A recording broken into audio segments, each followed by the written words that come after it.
강남 한복판 63층 동아건설 본사 건물은 마치 현대의 성곽처럼 위용을 자랑하고 있었습니다. 햇빛을 받아 반짝이는 유리벽은 마치 견고한 갑옷처럼 빛났고 건물 꼭대기에서는 서울 전체가 발 아래 펼쳐져 있었습니다. 이 현대의 성에서 남동준 부회장은 매일 아침 도시를 내려다보며 하루를 시작했습니다. 부회장님, 오늘 일정 확인해 드릴게요. 박주연 비서가 태블릿을 들고 들어왔습니다. 까만 구두 소리가 대리석 바닥을 울렸습니다. 오전 10시 뉴타운 르네상스 프로젝트 발표회 11시 30분. 해외 투자자 미팅. 오후 2시 이사회 회의예요. 동주는 고개를 끄덕이며 잠시 생각에 잠겼습니다. 창밖으로 보이는 도시는 마치 거대한 레고 블록처럼 보였습니다. 그의 손끝 하나로 저 블록들은 모두 재배치될 것이었습니다. 뉴타운 르네상스 프로젝트, 그의 야심작이자 동아건설의 미래가 걸린 사업이었습니다. 회의실은 긴장감으로 가득했습니다. 임원들의 시선이 스크린 위 프레젠테이션 자료에 꽂혔습니다. 동주는 천천히 자리에서 일어났습니다. 기존 재개발 방식의 한계는 명확합니다. 우리는 새로운 패러다임이 필요합니다. 그의 목소리에는 어떤 반박도 허용하지 않는 단단함이 있었습니다. 임원들은 그저 고개를 끄덕일 뿐이었습니다. 동아건설에서 남동준의 말은 곧 법이나 다름없었습니다. 하지만 부회장님, 안전관리 비용이 너무 과다하게 책정된 것 같은데요. 재무팀장이 조심스럽게 의견을 냈습니다. 동준의 차가운 시선이 그를 향했습니다. 과다하다고요? 인간의 생명을 비용으로 환산할 수 있다고 생각하시나요? 회의실이 얼어붙었습니다. 재무팀장은 고개를 숙였습니다. 동준은 다시 프레젠테이션을 이어갔지만 그의 마음 한켠이 묘하게 불편했습니다. 안전 비용을 아끼자는 의견에 이렇게 강하게 반응한 것은 어쩌면 그의 내면 깊숙한 곳에 자리 잡은 오래된 기억 때문이었을지도 모릅니다. 이야기를 계속하기 전에 구독과 좋아요 꼭 눌러주시고 매일 배달되는 사연 들어보세요. 알림 설정까지 해두시면 이야기가 올라오자마자 들으실 수 있답니다. 여러분들의 응원은 사연 제작에 정말 큰 힘이 됩니다. 퇴근 시간이 되어서야 동주는 자신의 펜트하우스로 돌아왔습니다. 완벽하게 정돈된 공간, 하지만 그 어디에도 생활의 흔적은 보이지 않았습니다. 단 한 곳을 제외하고는 주방이었습니다. 동주는 정성스럽게 앞치마를 둘렀습니다. 칼을 잡은 그의 손놀림은 놀라울 정도로 섬세했습니다. 야채를 다듬고 고기를 손질하고 불 앞에서 프라이팬을 돌리는 모습은 마치 다른 사람 같았습니다.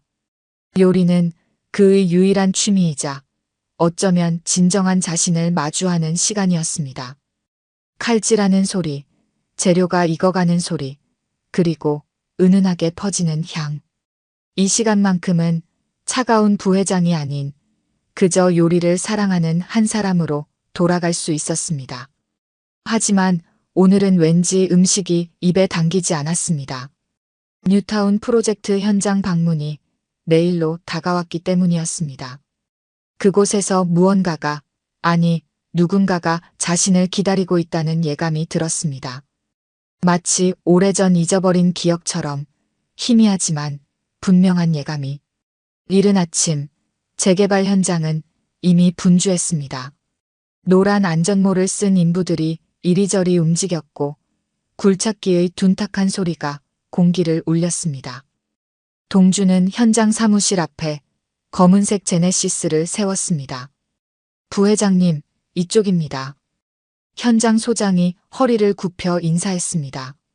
동주는 묵묵히 걸음을 옮겼습니다. 낡은 건물들이 줄지어 서 있는 골목으로 들어섰습니다. 곧 사라질 운명의 건물들이었습니다. 철거는 다음 주부터 시작됩니다. 주민들 대부분은 이미 이주를 완료했고요.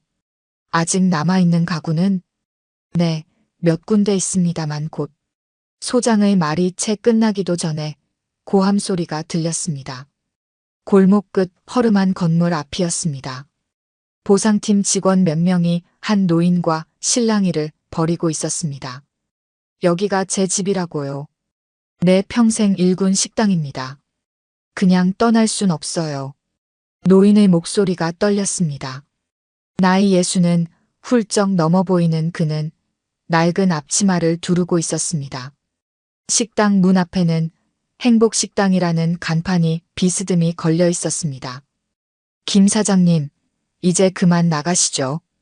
보상금도 나왔으니 돈의 문제가 아닙니다. 노인은 식당 문을 붙잡은 채 고집을 부렸습니다. 동주는 그대로 지나치려 했습니다. 이런 일은 늘 있는 일이었고 보상팀에서 알아서 처리할 문제였습니다. 그때였습니다. 노인의 손에서 무언가가 떨어졌습니다. 오래된 요리책이었습니다. 책이 바닥에 떨어지며 펼쳐졌고 그 사이로 바랜 사진 한 장이 날려나왔습니다. 동준의 발치에 떨어진 그 사진 속에는 젊은 시절의 노인이 있었습니다. 하얀 조리복을 입고 환하게 웃고 있었습니다. 순간 동준의 발걸음이 멈췄습니다. 그 모습이 너무나 익숙했기 때문입니다. 기억 속에서 희미해진 얼굴이 마치 오래된 필름이 현상되듯 선명하게 떠올랐습니다. 원장님, 동준의 입에서 나지막한 목소리가 새어나왔습니다. 노인도 그제야 동준을 자세히 바라보았습니다. 그의 눈이 커졌습니다. 내가 동준이구나. 시간이 멈춘 듯 했습니다. 현장의 소음도 주변의 시선도 모두 사라진 것 같았습니다. 동준의 머릿속에 기억이 홍수처럼 밀려왔습니다. 20살 그가 마지막으로 고아원을 떠나던 날의 기억이었습니다. 이제 가봐야 할 것 같습니다. 그래, 잘 가거라. 너는 할 수 있어. 감사합니다. 요리 계속 배우고 싶었는데 언젠가 다시 만나면 그때 가르쳐 주마. 마지막 인사를 나누고 돌아선 그날 동주는 다시는 뒤를 돌아보지 않았습니다. 성공하기 위해서는 과거의 모든 것을 지워야 한다고 믿었습니다. 고아라는 꼬리표가 그의 발목을 잡을까 두려웠습니다. 부회장님, 박주연의 목소리에 동주는 정신을 차렸습니다. 그새 소란이 커져 비서실에서도 연락이 온 모양이었습니다. 이분은 예전 제가 있던 별빛 고아원 원장님이십니다. 동준의 목소리는 흔들렸습니다. 주변의 공기가 달라졌습니다. 차가운 부회장의 목소리가 아니었습니다. 철거는 보류합니다. 이 구역은 다시 검토가 필요해 보이네요. 동준은 등을 돌렸습니다. 그의 뒷모습이 흔들렸습니다. 노인은 그런 동준을 바라보며 작게 중얼거렸습니다. 아직도 그때처럼 도망치는구나. 동준의 발걸음이 잠시 멈칫했습니다. 하지만 그는 돌아보지 않았습니다. 다만 그의 주먹이 꽉 쥐어졌을 뿐이었습니다.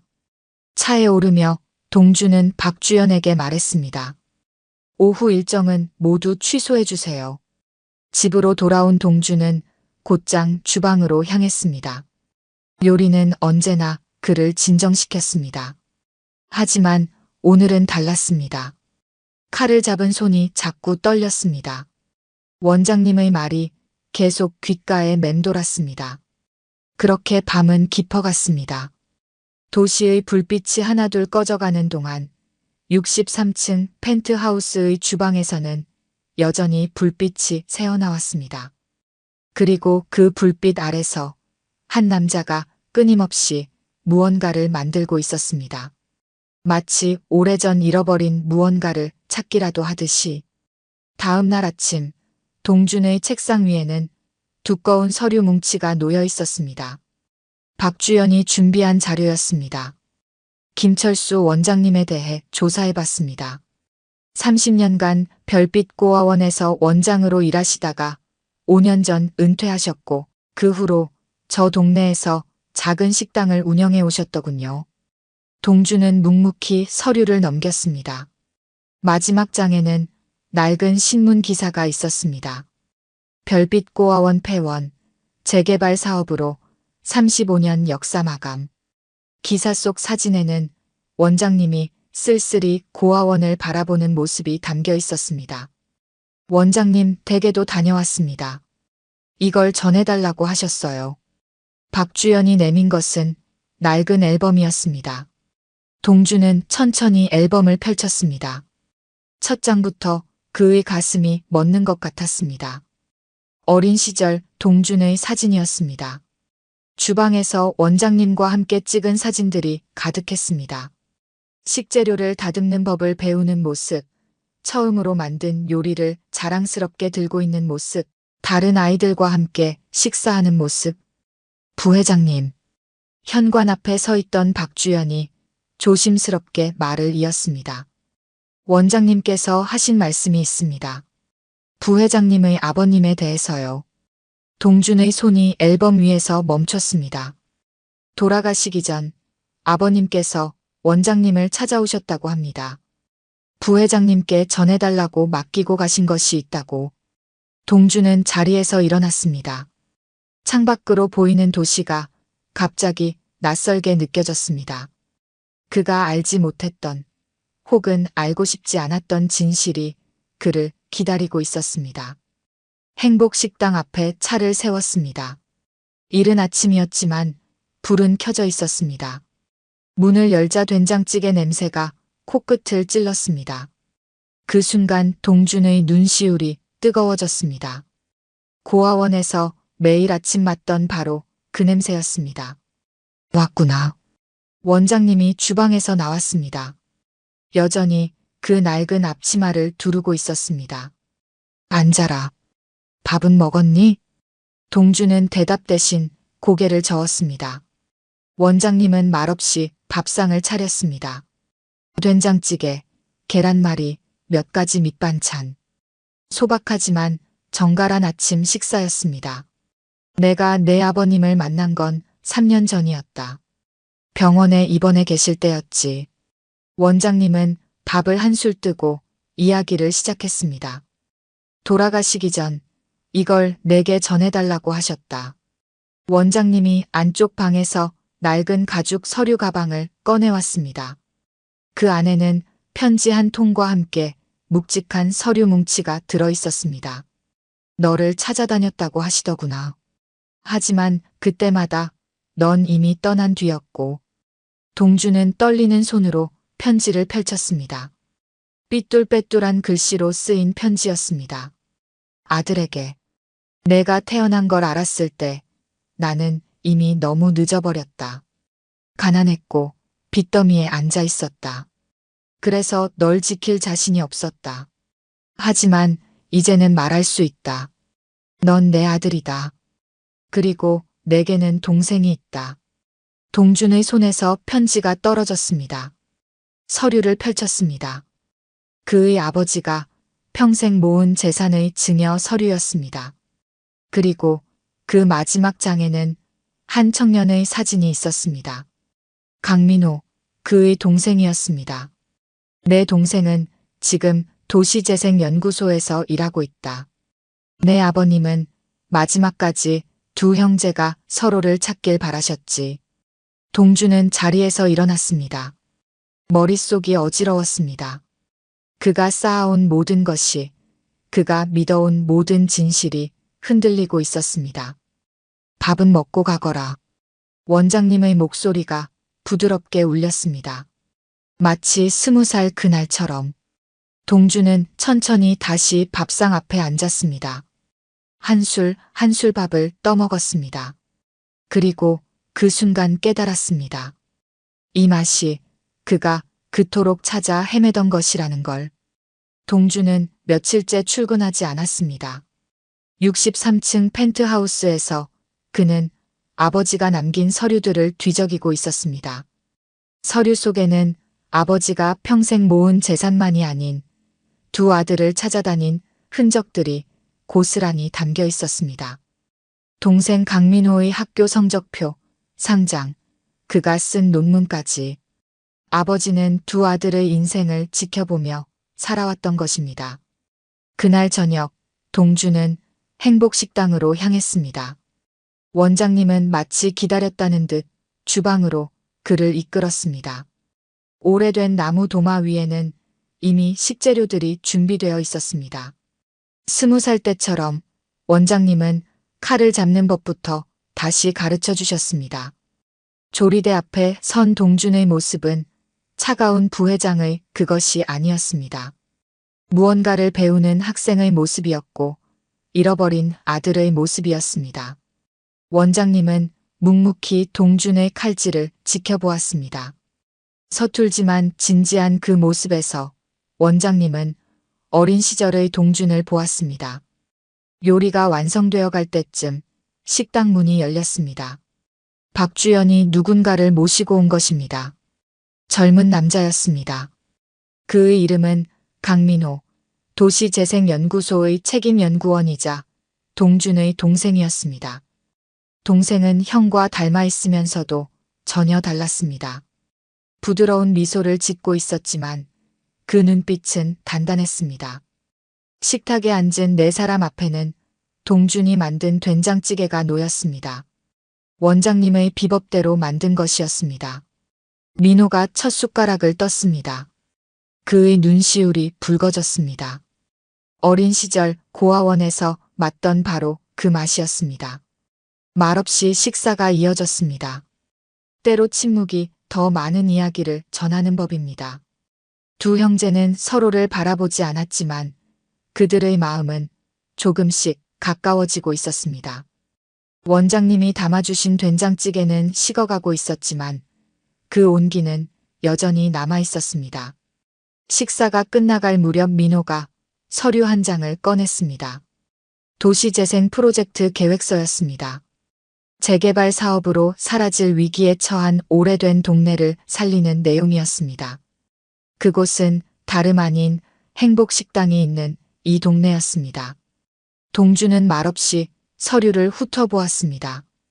그의 손이 미세하게 떨렸습니다. 창밖으로 저녁 노을이 지고 있었습니다. 식당 유리창에 비친 네 사람의 모습이 겹쳐졌습니다. 원장님의 낡은 앞치마, 박주연의 단정한 정장, 민호의 캐주얼한 차림, 그리고 동준의 고급 슈트.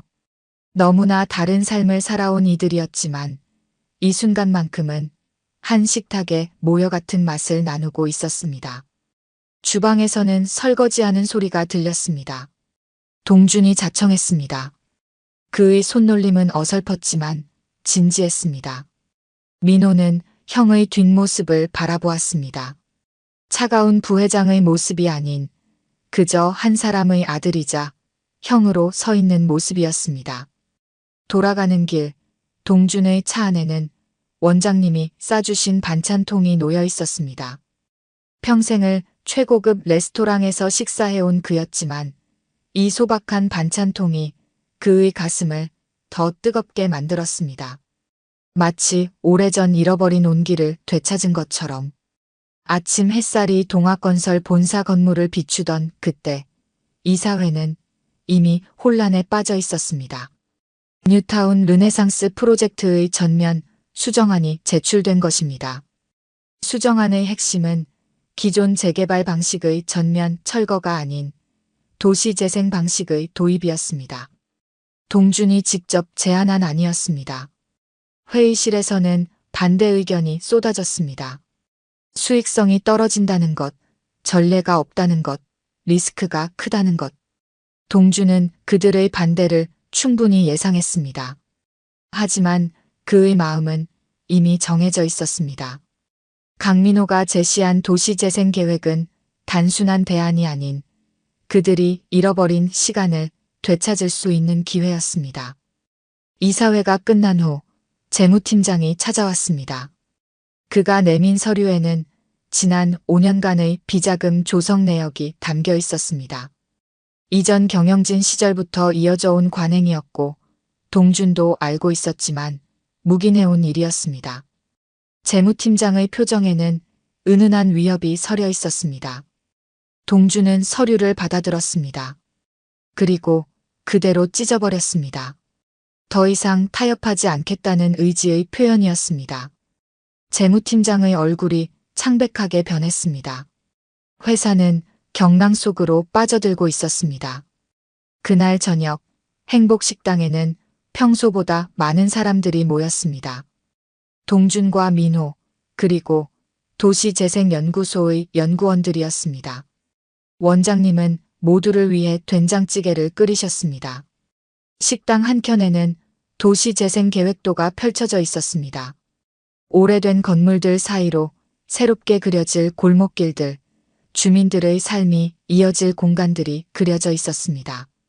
하지만 그들의 논의는 오래가지 못했습니다. 원장님이 그만 쓰러지신 것입니다. 병원으로 급히 이송된 원장님의 진단은 좋지 않았습니다. 과로와 스트레스로 인한 심장 기능 저하였습니다. 병실에 누운 원장님의 모습은 너무나 작고 힘없어 보였습니다. 두 형제는 병실 밖에서 마주섰습니다. 서로 다른 길을 걸어왔지만 이제는 같은 자리에 서 있었습니다. 민호가 먼저 입을 열었습니다. 원장님이 그들의 친부를 어떻게 만나게 되었는지, 그리고 왜 그토록 오랫동안 두 형제의 재회를 준비해왔는지 이야기했습니다. 원장님의 병실에는 낡은 가방이 하나 놓여 있었습니다. 그 안에는 두 형제의 어린 시절 사진들이 가득했습니다. 운동회 날의 민호, 요리대회에서 상을 받은 동준, 그리고 두 사람이 각각 고아원을 떠나던 날의 사진까지. 원장님은 그들의 인생을 차곡차곡 모아오신 것입니다. 동준의 핸드폰이 울렸습니다. 박주연이었습니다. 회사에서 긴급 이사회가 소집되었다는 소식이었습니다. 동준을 몰아내기 위한 기존 경영진의 마지막 카드가 시작된 것입니다. 하지만 동준은 핸드폰을 꺼버렸습니다. 지금 이 순간 이곳이 그가 있어야 할 자리였습니다. 밤이 깊어갔습니다. 병실의 창가에 기대어 선 동준은 도시의 불빛을 바라보았습니다. 63층에서 내려다보던 그 풍경이 이제는 전혀 다르게 보였습니다. 차가운 빛이 아닌 사람들의 삶이 담긴 이야기로 보였습니다. 옆 침대에서는 민호가 원장님의 손을 잡은 채 깜빡 잠이 들어 있었습니다. 동주는 자신도 모르게 원장님의 다른 한 손을 잡았습니다. 그 순간 원장님의 입가에 작은 미소가 어렸습니다. 마치 오래전부터 이 순간을 기다려왔다는 듯이. 새벽녘 병실 창문으로 희미한 빛이 스며들기 시작했습니다. 원장님의 상태는 조금씩 호전되고 있었습니다. 산소 마스크 너머로 보이는 얼굴은 여전히 창백했지만 맥박은 안정을 찾아가고 있었습니다. 동주는 병실을 나와 병원 옥상으로 향했습니다. 찬 공기가 그의 뺨을 스쳤습니다. 손에는 아버지가 남긴 편지가 들려 있었습니다. 몇 번을 읽었는지 종이는 이미 구겨져 있었습니다. 편지의 마지막 문장이 가슴을 파고들었습니다. 너희는 서로가 필요할 것이다. 민호가 어느새 옥상에 올라와 있었습니다. 동준의 옆에 조용히 서서 떠오르는 해를 바라보았습니다. 두 사람 사이에 긴 침묵이 이어졌습니다. 때로는 말보다 침묵이 더 많은 것을 전하는 법입니다. 동준의 사무실에서는 긴급 대책회의가 열리고 있었습니다. 이 사진들은 동준의 부재를 틈타 경영권 방어 계획을 세우고 있었습니다. 하지만 박주연은 이미 모든 상황을 예측하고 있었습니다. 동준이 그동안 준비해온 비리 자료들이 언론사로 하나둘 흘러들어가기 시작했습니다. 행복식당은 그날 처음으로 문을 열지 못했습니다. 하지만 식당 앞에는 동네 주민들이 하나둘 모여들었습니다. 원장님이 그동안 몰래 도와주었던 사람들이었습니다. 끼니를 거르는 독거노인에게 매일 저녁 반찬을 가져다 주고 형편이 어려운 학생들에게 따뜻한 한 끼를 대접하고 이웃의 크고 작은 일에 발 벗고 나서 주었던 원장님의 손길을 기억하는 사람들이었습니다. 병실로 돌아온 두 형제는 원장님의 기억 속에서 자신들을 발견했습니다. 식당 구석구석에 붙어있는 사진들, 메뉴판 뒤에 숨겨져 있던 상장들, 그리고 주방 한켠에 고이 모셔둔 두 개의 앞치마. 원장님은 그들이 떠난 후에도 늘 그 자리를 지키고 계셨던 것입니다. 동준의 핸드폰이 울렸습니다. 회사 비리에 대한 보도가 시작되었다는 소식이었습니다.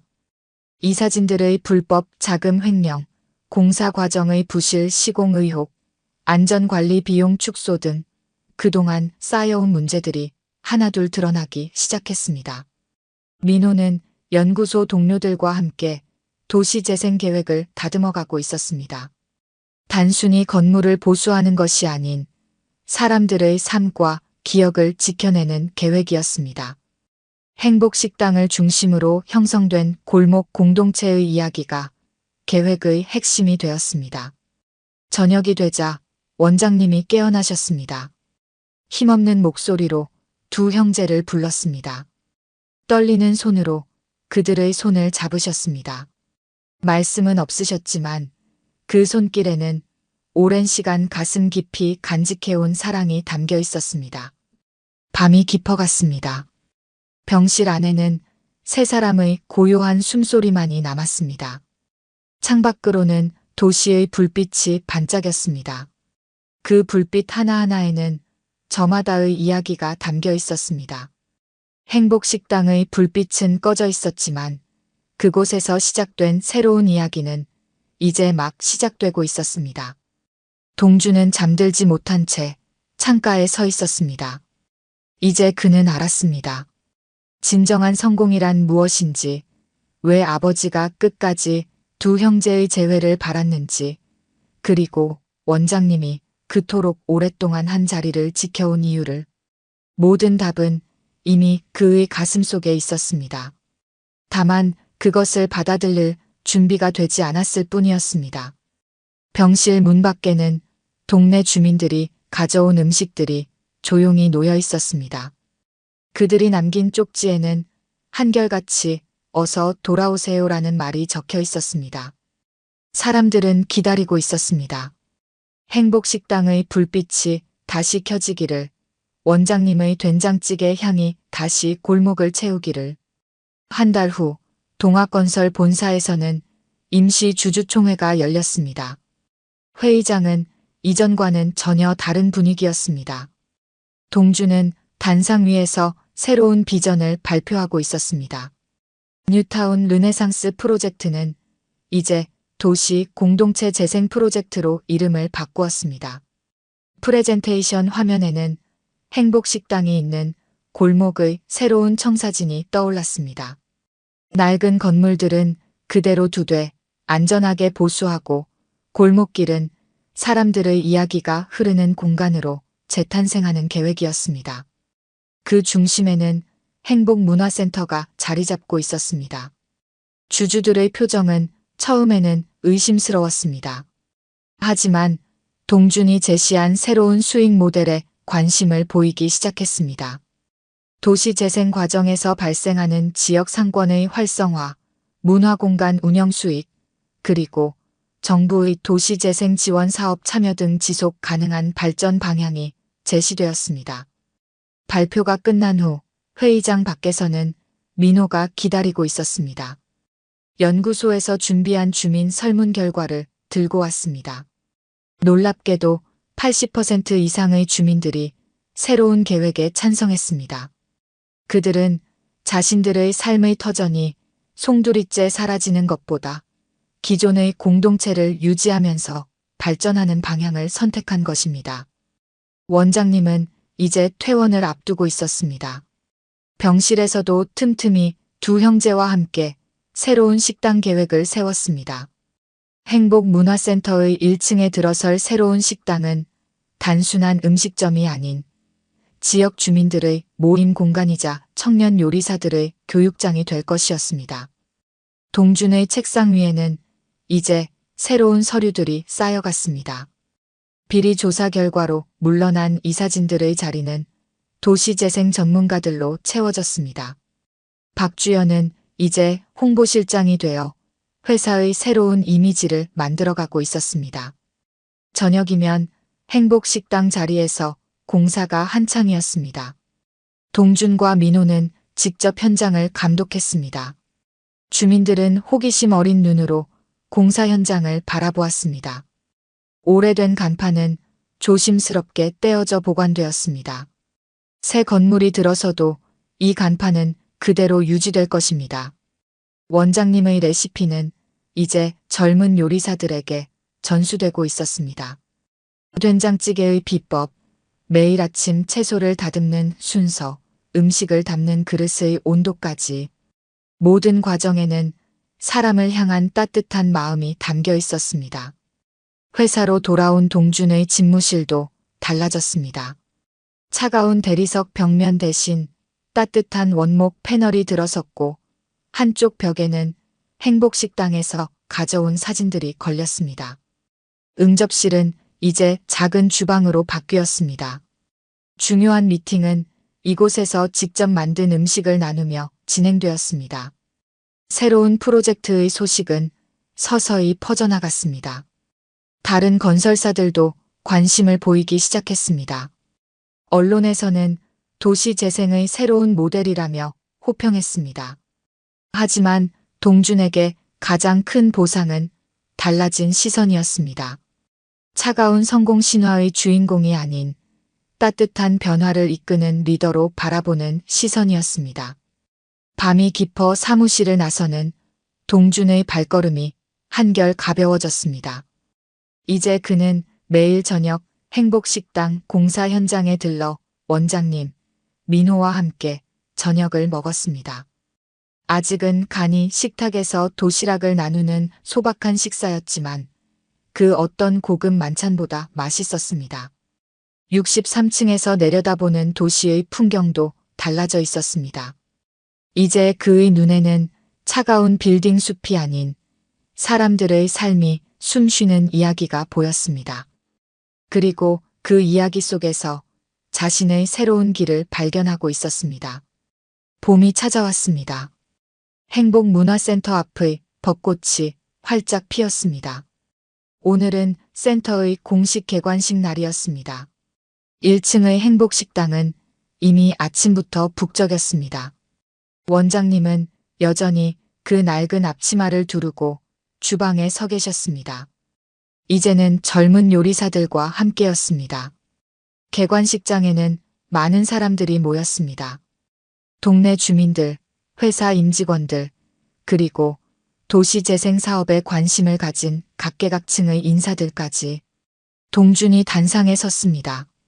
그의 뒤로는 오래된 행복식당 간판이 새 건물 벽에 자리 잡고 있었습니다.